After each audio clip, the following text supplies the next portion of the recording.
News when you want it with Bloomberg News Now. I'm Nathan Hager. And I'm Karen Moskow. Karen, we begin with the latest on the war with Iran. There is little let up to strikes between Iran and Israel, even as President Trump says talks to end the war are ongoing. We settled 8 wars. People sort of forget. And we're winning another one. I tell you, we're winning so big. Nobody's ever seen anything like we're doing in the Middle East with Iran. And they are negotiating, by the way. The president spoke at a meeting last night with congressional Republicans, but the Iranians are not confirming that, as we hear from Bloomberg's Jumana Bersetchi in Dubai. There has been no signing on to direct negotiations and even indirect negotiations. As of now, a meeting or a potential summit between the two sides has not been confirmed. There were plenty of reports earlier in the week suggesting that maybe Pakistan would be looking to host something along those lines, but that has not been confirmed neither by the White House nor by Iran. And the messaging from Iran that has come through over the last 24 hours is that they remain defiant and they are not in the mood to compromise. Bloomberg's Jumana Bersetchi reports Iran is laying out its own demands, according to state-run Press TV. They include guarantees against future attacks, payments for war damages, and recognition of Iran's authority over the Strait of Hormuz. CNN is reporting that Vice President J.D. Vance could head to Pakistan this weekend for talks, but the White House says it's a fluid situation.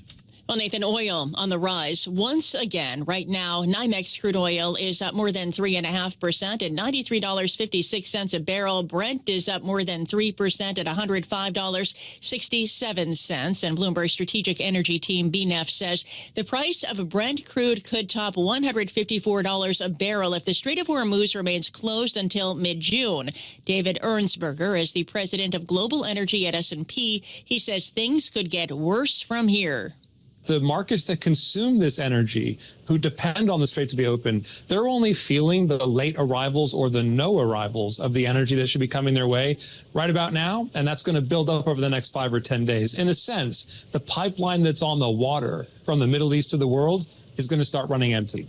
And S&P's David Ernsberger. Oil prices have jumped since the start of the war. Brent crude is up almost 40%, while West Texas Intermediate has risen about 30%. And as oil rises, Karen, get ready to pay more for airline fares. Tickets on major routes connecting Asia and Europe have surged up to 560% this month and are likely to stay elevated through the summer and into fall. Demand is already starting to soften due to travel uncertainty and higher fares. Cirium says summer bookings from Europe to the U.S. are down 15% from a year earlier, while traffic in the opposite direction's fallen 11%.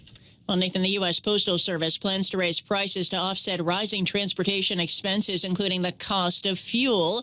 The USPS will increase prices by 8% on some packages, including priority mail and parcel select offerings until mid-January of next year. And after a delay due to the war with Iran, Karen, President Trump is set to hold his summit with Chinese leader Xi Jinping in Beijing on May 14th and 15th. We get more from Bloomberg's Amy Morris in Washington.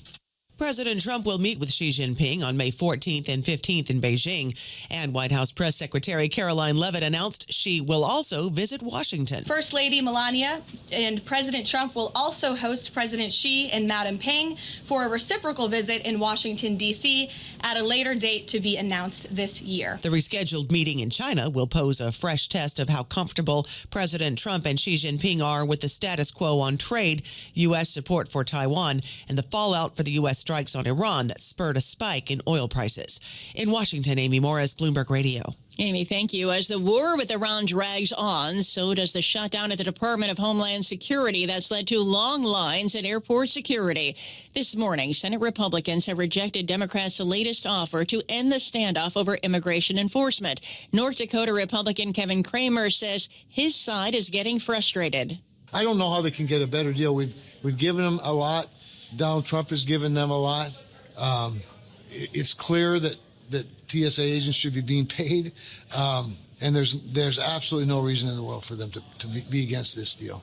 And that's Republican Senator Kevin Cramer. Democrats have not revealed their latest demands, but in the past they've called for enhanced training for ICE agents, body cameras, mask removal, and judicial warrants. Senate Majority Leader John Thune says he's considering bringing in senators through the weekend or cutting back the upcoming Easter break to get the funding issue resolved. Well, let's get you the latest now, Karen, on that deadly plane crash at New York's LaGuardia Airport. All but 4 of the passengers who were hurt in the collision between the Air Canada Express plane and a fire truck have now been released from the hospital. That plane from Montreal was carrying 76 people. The 2 pilots were killed. Roughly 40 others were treated at hospitals for injuries.